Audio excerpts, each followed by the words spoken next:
From the Ticats Audio Network, this is Ticats Today with Steve Milton.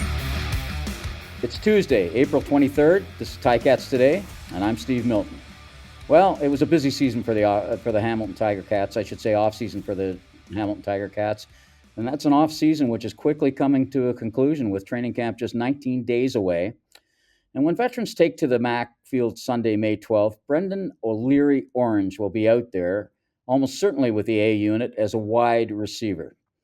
Let's give you a little bit of info on Brendan before we get his thoughts on playing with future Hall of Fame quarterbacks, on having a football-playing father, and what he brings to an impressive core of Canadian receivers. So, after signing with Winnipeg and their deep Canadian receiving core out of the University of Nevada just before the pandemic canceled 2020, Brendan spent much of 2021 on the practice roster, but he did dress for the final 3 regular season games and played mostly special teams, very, very important part of the CFL. But he also dressed and played in both postseason games, including, and I'm just so sorry to have to bring this up yet again, Ticat Nation, the Bombers' overtime victory in the 108th Grey Cup over Hamilton, right at Tim Hortons Field. Now, I just met Brendan yesterday, but I've been watching him for many days from the 7th floor of press box at Tim Hortons Field, and I'm very happy to welcome him to Ticats Today. Hey, Brendan. How's it going? How you guys doing? I think we're both doing well, thanks very much.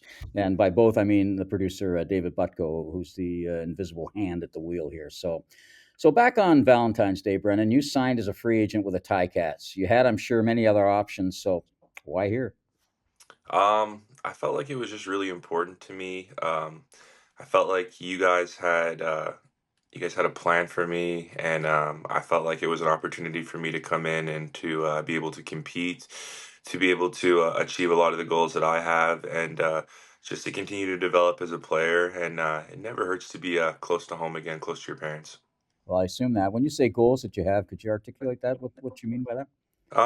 I guess you have a lot of goals as a player personally, but that doesn't take away from the goals you have as a team first, which is, always win a championship and to compete when you come in. So I got a couple personal goals, but I like to keep those close to my own heart.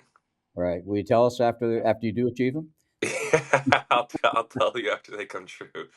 Okay. So now listen, you're big, 6'4", what, 210? About 225. 225, so even bigger than Yeah. I thought. And it's quite noticeable out there on the field. And you're fast. Ticat fans should know that track and field sprints were among the many varsity sports that Brendan played at Toronto's famous Michael Power High School. And then you went to Canada Prep after that, right? Yes, sir. For finishing school, I guess, in football. So great tools. How would you describe yourself, your own skill set? What is that skill set? I would describe myself as a very athletic receiver, as a very athletic playmaker. Um, I would describe myself, I guess, as a complete receiver. I think that's the best way I could kind of find the words for it. Well, let's take size. How does that help? Size definitely helps. When you have smaller defenders they're kind of around you, they want to collision you, they want to put hands on. I feel like size and just having speed and power helps you really be able to separate from those guys. Yeah, and does it help on special teams too? And can you tell me, like, do you value special teams? Oh, it definitely helps on special Value- teams. My first year in Winnipeg, I remember playing on all 4 special teams and some games and having to fly down there and having the size and the speed definitely helps you be able to make some plays out there. Now, I don't have a crystal ball, but it appears there are huge opportunities for Canadian receivers on the Ticats right now. While the roster ratio, I think, will not be nailed down probably until late in training camp, maybe not even till the final day. My personal scanning of the offseason signings points to the distinct possibility of 2 Canadian starting receivers. Do you sense a real chance here for yourself? I mean, do you accept that as sort of a hypothesis? Every time you come into a situation, you don't want to take anything and count your eggs before they lay. But I'm just ready to come in and to compete. Excited to meet the guys. I'm excited to get a feel for the locker room. Just excited to continue to get into the playbook and to continue to just study and see what comes. Yeah, and what's the group like that you met so far? I realize that there are a great number of players that you're going to eventually be playing with that aren't here yet. I met a couple of the guys in the locker room, and it's an amazing group so far. The atmosphere, the coaching staff. I'm really excited. I can't wait for training camp. It's just right around the corner. People hear the word wide receiver, and certain things come to mind: the old flanker, that kind of thing, slot back, all of that kind of thing. But it's a lot more than that. I mean, the games have evolved so rapidly, especially the Canadian game lately. Yeah, like, can you play inside? Can you play outside? Weak side, strong side? What do you think? What do you think your optimum position is? And I realize you don't want to coach this team; you're a player, but I definitely don't want to coach the team. Not yet. Maybe in my later years, but right. Um, when I said earlier, I feel like I'm a complete receiver. I feel like there's no position that I can't play when it comes to playing all five receivers positions. I feel like I've been very blessed with an athletic ability and a body that allows me to be able to play all those positions, and a pretty good understanding with coming out of the University of Nevada, having success there, and then playing with the Blue Bombers for the past couple of years, and also having success there and playing all five positions there as well too kind of just allowed me to develop a little bit more and give me more of an understanding for the CFL game and the Canadian game, the spacing and everything. And I'm looking forward to bringing that to the Ticats Nation. I think it was inherent in your answer there, Brendan, that the answer to the question I'm about to ask, which is, I guess, digging a little deeper into it. You comfortable playing on the wide side outside, like speed guy to stretch the field down there? Oh, absolutely. I'm comfortable with anything that comes my way. I'm just looking forward to an opportunity to compete and to go out there and make plays for this team. Okay, let's switch paddles here a little bit and canoe up another river. Your quarterback with Winnipeg was former Tiger Cat and future Hall of Famer Zach Caleros, and you've been taking off-season passes from current Tiger Cat and future Hall of Famer Bo Levi Mitchell. Any similarities between the two? And I guess we'll call them what they are: legends. Anytime you play with quarterbacks of that status, I feel like the only thing you can do is just have an open ear and to just listen and then just try and soak in as much information you can when you get the opportunity to play with guys like that. You know, like you said, they're legends and they know so much into the game and they have so much to offer to a lot of young players. And the time I did spend with Zach in Winnipeg, I can't thank him enough for all the things that he taught me and that team taught me. And I'm excited to continue working with Bo, and I'm excited to continue our relationship and developing with him. It's been a really exciting offseason being able to throw with him. Anytime, like we talked about, you get to work with such a high level player that standards are so high. It only makes you better as a player, and it brings out the best in you. So I'm definitely looking forward to seeing where this goes. You sometimes feel like as a pro you've lived in receiver's heaven. I definitely feel like I have. Definitely. It's not hard at all when you get to play with guys like this. They make everything easier, like I said. And then when it comes to understanding, a lot of times, sometimes you'll get young quarterbacks who throw the ball a million miles an hour. Veteran quarterbacks kind of just know they know how to get the ball to you sometimes, and they've seen the game for what it is. So it'll be really exciting to get out there with him. I mean, Bo has spoken openly in the past that he has liked tall receivers for a number of reasons, obviously, and it's part of the protection plan actually too, isn't it? I mean, when you're taller, you can be seen quickly. It's let's suppose there's the blitz you weren't counting on that you misread or something like that, and then the quarterback gets rushed. Are you aware of that as a tall guy that those are the kinds of things that can be helpful? Yeah, it kind of is a little bit of an advantage when it comes to receiving the ball, when you're seen a little bit earlier and it gives the quarterback a little bit of an advantage. So anything that helps him. Yeah, right. It's a little inside football here, and this wasn't on my list of questions, but it just occurred to me from the things that you've said. I don't think people understand that quarterbacks, good veteran quarterbacks, are really coaches as well. Yeah, Especially, they're the extra coach on the field, those guys spend so much time in meeting rooms, they spend so much time in film study, just preparing for games and everything. So they're like an extra set of eyes out there, and all you can do is just soak in the information and listen. okay, here's one for you. I'm going to take you back 7 years in September, and I want to say it was September 30th of 2017. Well, first of all, in 2016, you had a great year against great game against. This is for Nevada. against Fresno State. In September, the next year of 2017, you caught 3 passes for Nevada against Fresno State. Fresno's defense was coordinated that year by Orlando Steinauer, now president of football ops here, and ultimately, I guess, your boss. Did you know at the time? You know who he was and the Argo Ticat connection involved? At the time, no, I didn't. I had no idea. But as he moved back and he became one of the coaches in Hamilton, I was very aware of him. My dad, we'd watch some games sometimes when I'd come home, and he'd tell me about, this guy was an ex-player. He played for so and so, and he was able to kind of bridge the gap for me. So, Well, that's just a nice little segue into the next question. Uh, oh, not only coached for the Argos and Ticats, and he played for both of them. He played for both of them. He won Grey Cups for each team. Now, your father, who was Doyle Orange, also played for the Ticats and Argos. Didn't unfortunately win a Grey Cup, but as a running back, he was a great running back. I remember him very specifically. I mean, you couldn't. He was one of those guys you couldn't take your eyes off. But it's often forgotten he could catch passes too, which I guess kind of passed on to you. He was an Eastern All-Star in 1975, with just the second Argo to ever rush for over 1,000 yards in a season.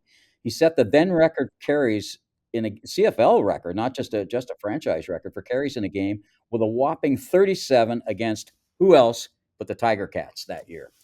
So how does that feel to grow up in Toronto, but now play in the other city where your dad played? growing up in Toronto, you'd always hear from people when you're younger, "Oh, do you want to be like your dad? Do you want to follow in his footsteps?" And I guess kind of getting there is a little bit more surreal, but after a while, you kind of chase the dream for yourself. But growing up with him, I was so lucky and so blessed to have somebody there to kind of mentor me and to guide me, from a young age. It was very motivating. We'd always race outside for the newspaper in the morning to go look at the stats of who's the leading scorer in the NHL, NBA, just competitive, and we fell in love with that as brothers. And my dad was able to instill that into all of us, and it was we were all very competitive. So I definitely tip my hat to him and to everything that he was able to do when it came to guiding me, helping me make decisions, and ultimately getting here. I'm wondering if were there any disadvantages to having a famous father, and I mean that the Argos were really, it's not quite like today, or the last 10 years in Toronto, but they were really well known in the city. I would say my first year into football, it may have been a little bit of a disadvantage because everybody may have had an expectation for me, and I felt like at the time I may have been one of I was always like one of the fastest guys on every team I played on or athletic. But I would say football skills wise, I just wasn't there yet, and I guess there was a little bit of expectations, but now in life, no, not at all. You're aware that you're one of quite a few people in and around the Ticats who are the sons of former professional players, including broadcaster and Hall of Famer Luke Tasker, and now you've signed Thaddeus Moss. There's yourself. There's Keandre Smith. It's quite a little fraternity. Yeah, we have a nice group of guys.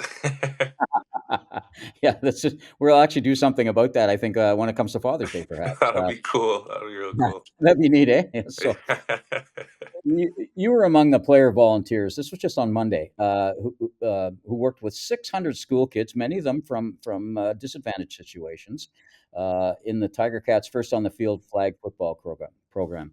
And then when you were younger, you volunteered for and served as an executive with Positive Leaders Among Youth, which is a Toronto organization, and PLAY is the acronym for that group.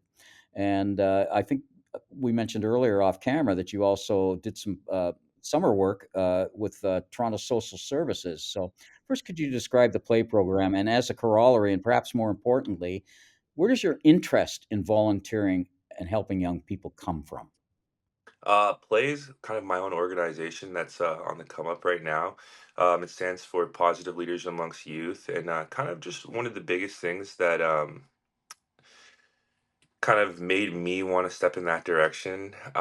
It's just, like giving kids an opportunity and kind of being there for them, being able to be an outlet and to be, just a resource for them. I remember when I was a lot younger, just when I wanted to be, a Division I football player, I looked up to guys like Tavon Smith. I remember going on Facebook and not knowing him and just shooting him a million messages and just to be able to pay it forward and to be that same person that can give kids an outlet and to show them that, you don't have to walk down a negative path, or you don't have to, even if the light, you don't see the light at the end of the tunnel right now, like there, just keep working, just keep working, and stay down for that come up, because like there is a light at the end of the tunnel. There is something that can benefit you at the end.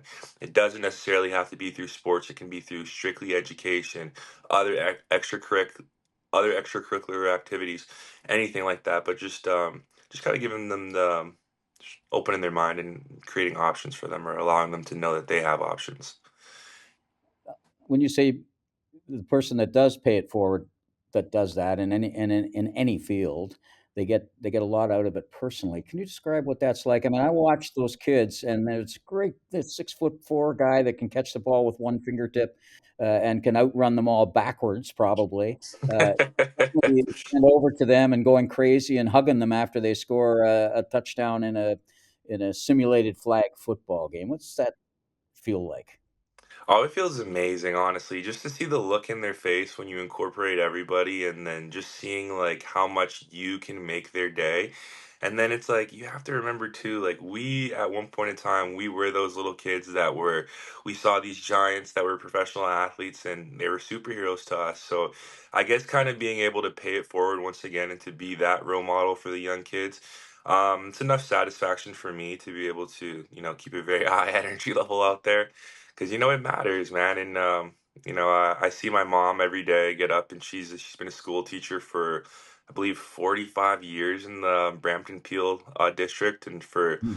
over 30 of those years, she worked with high functioning special needs kids and very low functioning kids with disabilities. So um, seeing her every day have that type of patience and have that type of love for what she does, I always call my mom the GOAT. I say, mom, you're like LeBron. You've been in the game so long. And I love seeing that every day, and that kind of helps me have that passion to make a difference in the world. It it so in the social interaction, social involvement, social commitment, the care of others, that sounds like it's very much in the DNA of your family. Yeah, I did so much community hours at my mom's school. One of your going back to Monday, which was yesterday, and that great program that the Ticats ran, 600 kids running through here like clockwork. Simone Lawrence going absolutely like going Simone on them. It was fantastic, and all of you catching that enthusiasm. One of them was kicker Mark Leggio. He was one of your teammates in Winnipeg, and is now your teammate again in Hamilton. And he too worked there, as I said, with the flag football program, and gives his time to the community. So help to have someone you've played with when you come to a new team like this. It always is. It's always helpful to see familiar faces in the locker room and in the coaching staff. I got the opportunity to play with Naaman Roosevelt when I was a rookie, so it was Yeah. great to reconnect with him as a coach. I got the opportunity to be coached by Coach Paul Boudreau, special teams coordinator, and it was amazing to, reconnect with him and see him, Legio, Casey Sales, a Right. couple other guys in the locker room that I know.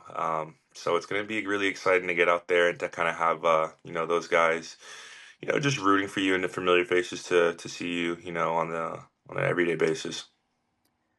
Now, maybe because you've been around the stadium quite a bit, it might feel like you've already been in training camp. Although the CFA rules, of course, say that when you're in and around a stadium in the off season, you cannot be supervised by coaches. Is there something specific you're looking forward to when camp officially opens on May 12th? Fill them. I'm looking forward. Sorry, cutting you off. I'm looking forward to just being a sponge and just soaking everything in. I'm looking forward to just meeting the guys, and it's football. It's football time, man. These are the guys that you're going to be with for the next 190 days, and that's the goal to go to the Grey Cup. So I believe it's about 190 days. So Mhm, mhm. I'm really looking forward to banding together with these guys and getting to work. Even around here with players not here yet, you can feel it start to boil a little bit around the stadium. So Yeah, it's definitely something special. yeah, it really there is something about that first day of training camp. It's sort of like the first day of training camp in baseball, in my feeling. It's You know, almost like everything goes Christmas. through. Yeah, yeah, like Christmas. The off season is so much longer. I mean, the CFL has the longest off season of all the pro sports that are played around here. So yeah, it must seem like forever. So, okay, Brendan, we're going to let you go. This wasn't your first appearance on Ticats today, and it definitely is not going to be the last. And I appreciate you taking the time to stop by and provide us with such articulate answers. And thanks to everyone listening. The crew and myself appreciate you tuning in. And remember to come back for Thursday's episode. Until then, remember also that you can read print version of Ticats Today and our talk with Brendan in the news segment of ticats.ca. This has been Ticats Today, and I'm still Steve Milton. This has been Ticats Today with Steve Milton. Catch it on Spotify, YouTube, Apple Podcasts, and anywhere else you get your podcasts.